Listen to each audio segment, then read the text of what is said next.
Hello ඉතින් කොහොමද යාළුවනේ අද අපි බලමු තෙල් කරි එක හරිම ලේසි විදිහට හදාගන්නේ කොහොමද කියලා. මුලින්ම පොත්ත සුද්ධ කරගත්ත දෙල් ගෙඩිය මම මේ විදිහට පුංචි කෑලි වලට කපා ගත්තා. කහයි ලුණුයි දාලා මම මේ හදන්නේ දෙල් ගෙඩිය සාමාන්‍ය මට්ටමකට තඹ ගන්න අවශ්‍ය ප්‍රමාණයට වතුර දාලා මුලින්ම අපි දෙල් ගෙඩිය තඹ ගන්නවා. පස්සේ චාත්‍යයක් තියලා ඔන්න අපිට කරන්න තියෙන්නේ ඒකට තෙල් පොඩ්ඩක් දාලා සුදු ලූණු, රම්ප, කරපිංච, ලූණු දාලා ටික වෙලාවක් බැද ගන්නවා.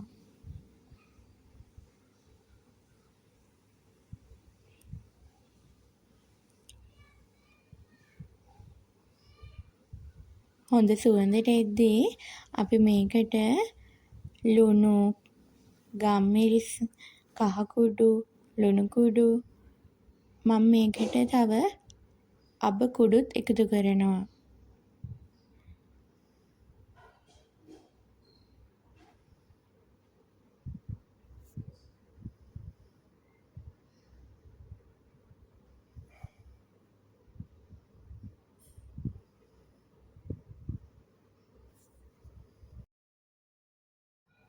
හැමදේම එකතු කරගෙන මෙන්න මේ විදිහට අපි ටික වෙලාවක් තෙලේ මේ ටික ටෙම්පරාදු කරගන්න ඕනේ.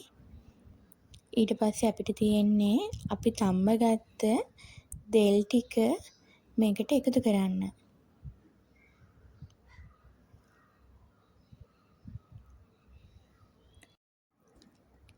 කැමති නම් අපිට දෙල් මිටි කිරි වලින් උනත් තම්බ ගන්න පුළුවන්. ඒ වුණාට අද මම වතුර වලින් තමයි තම්බ ගත්තේ.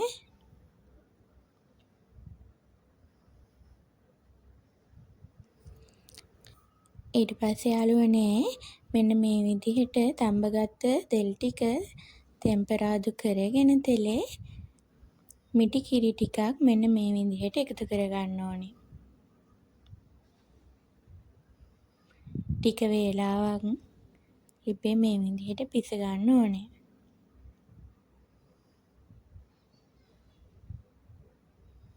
ඔන්න ඉතින් දෙල් කරි එක අපි හදන් ඉවරයි. හදලා බලන අය වීඩියෝ එකට කමෙන්ට් එකක් අනිවාර්යයෙන්ම දාන්න යන්න යාළුවනේ. ඒ වගේම මගේ channel එක තාම subscribe කරලා නැත්නම් channel එකත් subscribe කරන් යන්න කියලා ආදරණීය යාළුවෝ හැමෝගෙන්ම ඉල්ලනවා.